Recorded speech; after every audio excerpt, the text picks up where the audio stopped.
Everyone tells you to grow your network, but after 10 plus years of building businesses and teaching thousands about relationships, I've noticed something. The most successful people don't actually have the biggest networks. They have really targeted and, in fact, these 3 specific types of allies that nobody really talks about. So listen, researcher Robin Dunbar proved we can only maintain around 150 relationships anyways, and only 5 to 10 of those can be truly deep. So the question isn't how to meet more people, it's how to identify the right people. So today, I'm gonna show you exactly who these 3 allies are, why most of us have them backwards, and how just finding one of each can change literally everything about how you do business and how I do business as well. Most networking advice is about meet more people and grow your contacts. We all are very, very familiar with this idea of going to more networking events, and you should remember everyone and connect with everyone on LinkedIn. Sure, there's a time and place like that. Even early on in my career, I used to collect business cards like Pokemon cards, right, at conferences. I had shoe boxes full of people who I had met, but really, again, I just had those shoe boxes and I never really followed up with them. That was just exhausting, right? This transactional networking. We know, and I've definitely learned over the years, that depth beats breadth every time. And so what I would love to talk to you about today, and what's really been on my mind, is how you can specifically target certain types of relationships that mean the most. Now, listen, there are a lot of different methodologies in place, whether it's building relationships based on people who you would love to work with one day, or people who you really like. There's a time and place for that, and I have other videos on that as well. What I would actually invite you to think about today are the specific archetypes, like the specific types of people that might be really helpful to have in your network. So I'm gonna walk through 3 of them. So ally number 1 is who I call the champion. And this is the person who you know and always believe has your back, even when you're not in the room. Now, in a business perspective, this might be an internal mentor or sponsor. Sylvia Ann Hewlett actually identified that people with sponsors are 23% more likely to move up. Think about who are the people in your network who always have your back and are always supportive of you. Sometimes even maybe when they shouldn't. They may not necessarily always agree with what you're doing, but they're always there for you. I find that there are certain people in my network who over the years, as I'm, whether it's going through business challenges or going through setbacks or starting a new business idea, they may not necessarily always provide the best advice, but I know they're here for me. Another perfect example are who are the references that you would be able to give on any kind of job application or interview. Now, obviously, I'm not applying for jobs anymore, but it is always helpful to think about, well, who are the people who will always have my back and will be able to speak truthfully, but positively? So again, think about who the champions are in your network. The next one is who I call the challenger. And this is the person who cares enough to call you on your BS and honestly probably always takes a contrarian point of view.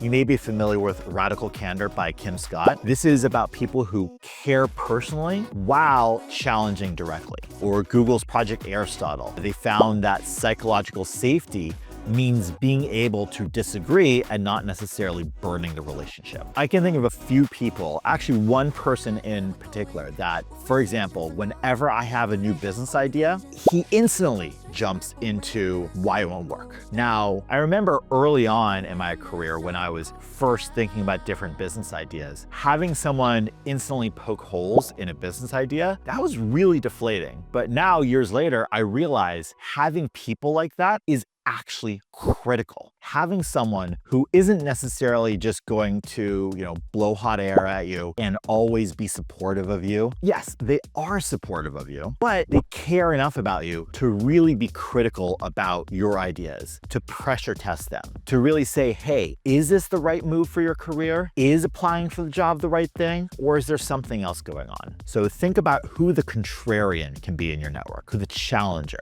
Now, the third ally I want you to think about today is the connector. This is the person who doesn't necessarily think in terms of knowledge and advice, but always first goes to who can I connect them with? Now, you might be familiar with Mark Granovetter's groundbreaking 1973 research about the strength of weak ties, that most opportunities come through acquaintances. You also may not necessarily be familiar with Ronald Burt's research on structural holes, that people who bridge different networks have massive advantages. And that is exactly what the connector does. The connector is the person that whenever you come to them with a challenge or an opportunity or a question, they instantly go to their mind and saying, hey, who are the 1, 2, 3 people I can connect you with? Now, of course, they may have insights themselves, but they know that one of the best things that they can do is connect you to the best possible person for that. So you could be this person too, right? I know I tend to be the person that whenever anyone is looking for advice, yes, of course, I may have my own point of view, but more often than not, I'm not the best person to be able to provide that advice, but I can go to my CRM and I can say, all right, who do I know for this? Now, as you think about these 3 different archetypes, a couple of things to think about. One, you probably already know all 3, right? You don't necessarily have to go out and ask people, so who's a good contrarian that you know? You probably already feel in your gut yeah, who's the person who maybe always seems to challenge everything I do? Or who's the person that has always introduced me to more people? So they're already hiding in your network. What I'm suggesting you do is to think about these people as specific roles to play in your network. When you are coming up with a new business idea, hey, maybe the first thing I need to do is to go to my challenger, go to my contrarian. Whenever I'm facing a business challenge or I'm looking for some more advice, you know what? The challenger is probably not necessarily the right person to go to, but the connector is. Or maybe, just maybe, when I'm feeling down, right? Or when I need a little bit of a boost, when my confidence is dipping down, talking to my champion can do wonders for me. You can also think about this yourself. Who am I the champion for? Who am I the challenging for? Who am I connecting? Now remember, your network isn't about who you know. It's about who has your back, who makes you better, and who expands your world. The best part, to find these 3, you could also think about what role do I play for this? There is this kitchen cabinet theory about relationships. So visualize the people in your network that matter most as spices or ingredients in your kitchen cabinet. Who do I need to pull at any one point in time? You don't necessarily treat all of them homogeneously. And of course, there might be people who are business prospects or potential people that you may recruit at some point or want to collaborate with at different points. But there are people who play very specific roles in your own career, in your life. And how can you think about identifying those people and really making it a point of building and maintaining relationships with those people and calling on them at the right time? Last but not least, think about the role that you play.